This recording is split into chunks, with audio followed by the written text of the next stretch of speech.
When you take a player in the second round, they're kind of expected to not turn out great. But sometimes, if you get lucky enough, you end up with a star and sometimes even a superstar.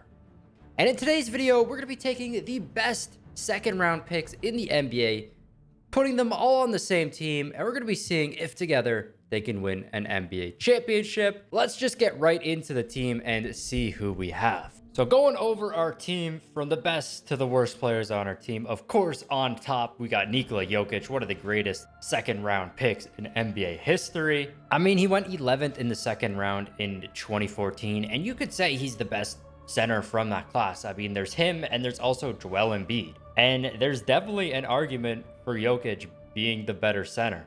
Then we got Chris Middleton, who of course was on that first seeded Milwaukee team. Unfortunately, they lost in the second round to the Miami Heat. We got Montrezl Harrell, the Sixth Man of the Year winner this year. Malcolm Brogdon, who ended up winning Rookie of the Year despite getting drafted in the second round. Then we got Hassan Whiteside, drafted in the second round, went to the G League a few times, and then now he's a star NBA player.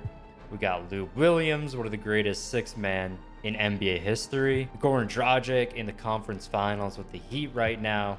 We got Draymond Green, a three-time NBA champ and Defensive Player of the Year winner. Devontae Graham, who just had a breakout season on the Hornets. And then finally, we got Will Barton, another member of that Nuggets squad.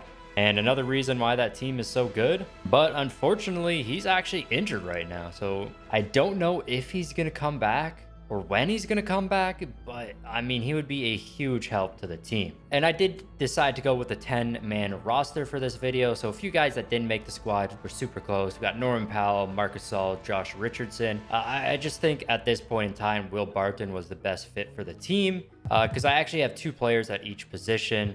So we got Dragic, Devontae Graham at point guard, Malcolm Brogdon, Lou Williams at shooting guard, Chris Middleton, and Will Barton at small forward.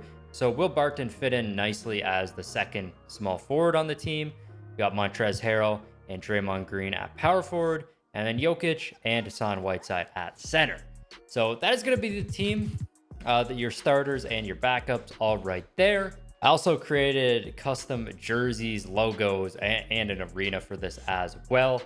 So these are the jerseys right here. We got white ones as well as black ones. And then for the logo that you can see right there, the second round, it's actually all of the players on our team, or most of the players, 8 of our players on the team inside of the logo. And it looks pretty dope. Definitely leave a like on this video if you like the logo.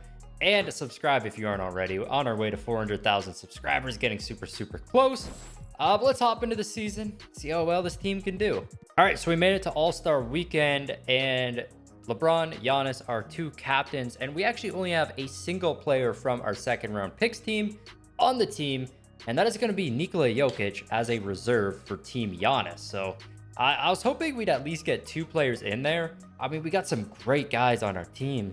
I thought at least Chris Middleton or Malcolm Brogdon would have made the team as well, but maybe there's just too many good players that it was hard for anybody to stand out. We'll find everything out at the end of the season, though. In terms of how Jokic did in the All-Star game, not great. He got 18 minutes, 5 points, 2 rebounds. He had 6 assists, though, which is tied for the most on his team with Trae Young, who had a lot more minutes. So living up to his name as the greatest playmaking center of all time. But let's finish off the season. They're 37-16 right now at the All-Star break. So looking like they're going to get a 50-win season. And let's see what seed they're going to get. Making our way to the end of the season, Luka is going to get MVP. But more importantly, the team ends up going 54-28. So getting over 50 wins on the season, they should have one of the top seeds in the East, if not the top seed. We'll see that very soon. Great season by Luka here. I mean, 37 points, almost a triple-double is insane. 40 overall, one of our 40 overalls is going to get Rookie of the Year, even though he did not play a single minute throughout the season. And look at those arms. Sixth Man of the Year goes to Dennis Schroeder. I was hoping one of our players could have gotten up there, but unfortunately not. Schroeder with a great season here, though. Giannis going to get Defensive Player of the Year yet again. And then Michael Porter Jr. getting Most Improved Player. And Mike Budenholzer with Coach of the Year. 58 wins for the Bucks. So looks like our team is not going to be the top team, but they're right behind them. All NBA teams, I'm not expecting anybody to make it on here. If anything, it would have been Nikola Jokic, but it did not happen this season at all. All defensive teams, I mean, we don't have a lot of great defenders on the team. Nobody making it there. And then all rookie first team. So even though these guys didn't play a single minute throughout the season, they're all on the all rookie first team. But on the second team, Dylan Windler usually wins it. And we actually have a full all rookie team. We can actually look at some guys. We got Jonte Porter. He was drafted in round 1, pick 0 of the 2021 draft. And then we got Kenny Wooten.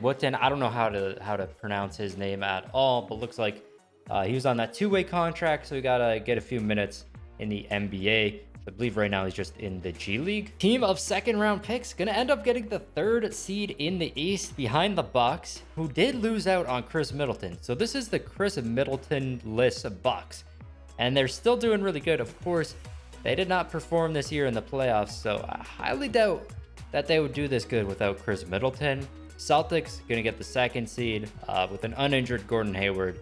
I mean, this team is just so good. And then it is the NBA second round picks. Coming to our player stats on our team, Nikola Jokic is going to be our lead scorer on the team. 19.4 points per game, so nobody getting over 20 points per game. There's not really any star scorer on the team. We got Chris Middleton, 16.7, Montrezl Harrell, Lou Williams, Brogdon. I thought some of our players would have done a little bit better. Draymond Green, worst scorer, 3.1 points per game. Rebounds per game, again, going to go to Nikola Jokic. 11.7 rebounds per game. And then assists per game is also going to go to Jokic. So leading in all 3 major stat categories here. Points, rebounds, assists. Of course, we got steals and blocks as well. Devontae Graham was up there for steals. Blocks goes to Montrezl Harrell. Let's see. Montrezl Harrell shot almost 60% from the field goal. 3-point line, Chris Middleton is shooting over 40%. So other than him, there's not really any sharpshooters on the team. And then free throws, going to be Chris Middleton up there again. And then I'm going to check out minutes per game as well. So we had Jokic with the most minutes. Chris Middleton also playing over 30 minutes per game. Montrezl Harrell going from a 6th man to one of the most minutes on this team. And who actually played the least? It was Draymond Green and Will Barton getting around 13 minutes per game. So some of the 40 overalls did play a little bit during the season. Must have been in like blowouts and stuff. I'm going to come over here to team stats though to see how the entire team compared to the rest of the league. So for points per game, looks like they are going to be the 5th best scorers in the league. Bucks, Nets, Celtics, and Mavericks above them. And then points allowed per game, I think they're one of the best defensive teams, 23rd. So the higher you are, the better. Out of 31, they were 23rd because that means you allowed the least amount of points per game, which is exactly what you want. And for a differential, they were the 5th best team in the league. Field goal percentage, they're also 5th in the league. 3-pointers made per game, they were near the bottom. Of course, we went over this earlier. They don't have a lot of great shooters, like really good shooters. So they didn't do great there in terms of shooting threes. They shot all right from the 3-point line, though. 14th in the league. They just didn't put many up. They were the 6th best team for free throw percentage. They had the 4th most rebounds per game. They had the most assists per game, which they had the most assists per game, though, with 34.5, way ahead of the 2nd best team, the Pelicans. 20th in the league for steals per game. 24th in the league for blocks per game. I mean, other than Hassan White, I mean, we got Whiteside on the team, but he's not starting. So obviously he's not going to average as many blocks as he normally would. And then they were tied for first with the 76ers and the Nets for the least amount of turnovers per game, which is very good. And then they also had the 5th best bench in the league. So overall, they are not really at the top for many categories. Other than assists per game, they weren't really at the top. They're struggling a little bit on defense. So it'll be interesting to see what they can do in the playoffs here. But in the first round, they're going to be facing off against the Toronto Raptors. Raptors are the 3rd seed here. And let's see what our second round draft picks can do. 1-0 lead, 1-1. Raptors with a 2-1 lead. They tied up 2-2. Raptors with a 3-2 lead. And game number 6, they're going to win this one quite easily. So second round pick's going to force a game 7 against the Raptors. And game number 7, it was back and forth the first few quarters. Raptors had the lead, and then it went back and forth in the third, and then fourth quarter, the second round draft picks just destroying the Raptors here. So they're going to move on from the second round. Going to face off either against Philly or Boston. And Philly is going to get the W against the Celtics, even though they got swept by them in real life. So pretty interesting there. Top of the bracket, we got Milwaukee and Brooklyn. Miami Heat losing to Brooklyn, but it is the uninjured Brooklyn Nets with Kevin Durant and Kyrie Irving. And then in the West, we got the Clippers, Grizzlies, Mavericks, and Warriors. Well, let's see what these second round picks can do against the 76ers. 76ers 1-0, 2-0 lead. There we go. They finally get a game, a 3-1 lead for the 76ers. And with the series on the line, second round picks up by 4 points. We got our custom court here. It's a little too bright. I made this court a little too bright here. Joel Embiid inside. Gonna get the bucket to go. Lead to cut down to 2. Our second round picks need this. I'm surprised it's even this close. Nikola Jokic in the post. Goran Dragic from 3. And it's no good. He misses the wide open bucket. Josh Richardson and 1. Philly with the chance to take the lead. Josh Richardson, a player that was so close to making it on this team. For Richardson, gonna be good. And the 76ers take the lead. We got Lou Williams with the ball. Tobias Harris covering him. Lou inside, and that is no good. 76ers with a chance to increase the lead. Ben Simmons, wide open dunk, and now the lead is up to 3. The 76ers just going off at the end of this game here. Tobias Harris with player of the game here. What did he do? 33 points, okay. And okay, this is an odd lineup. We got 3 big men in right now. Here's Brogdon down low. He's gonna hit that. So lead cut down to 1, but I mean, we got Hassan Whiteside, Montrezl Harrell, and Nikola Jokic all in the game right now, and then just 2 guards. Going 2 for 2 from the line as well. So second round picks kind of need a 3. They're going to need to hit a 3 eventually, unless they can hope that the 76ers miss a free throw.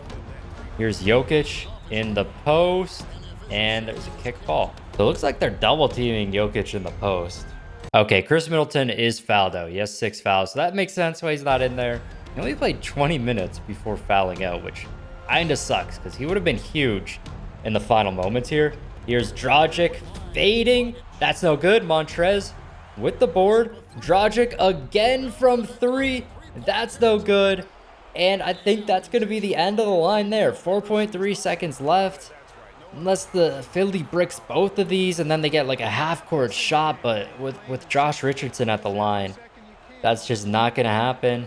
I mean, Chris Middleton, that's a big loss there. I feel like if he was playing the whole time, they could have won. We might as well find out who's going to win the NBA championship here, though. And it is going to be Bucks Warriors. Bucks without Chris Middleton. Still doing really good, but the Warriors are going to go back to being our NBA champ, Steph Curry, as our finals MVP.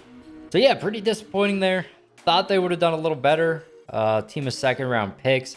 I mean, they still did very well. The fact that a bunch of second round picks could have gone to the second round in the playoffs, still pretty impressive. I just thought they would be able to win a championship, but obviously that's not the case here. Playoff stats, Jokic only player to average over 20 points per game. I mean, Jokic is just so good. Great pickup for the Nuggets in the second round. And that's where this video is going to end. If you guys did enjoy it, smash that like button, subscribe to the channel if you aren't already. This has been your boy Smequle, and I'll see you next time. Peace. Hey, Bill, I'm in the mood for a switch up. I hit the function, hit the rose till I hiccup. I hit the stage and leave with money that's a sticker.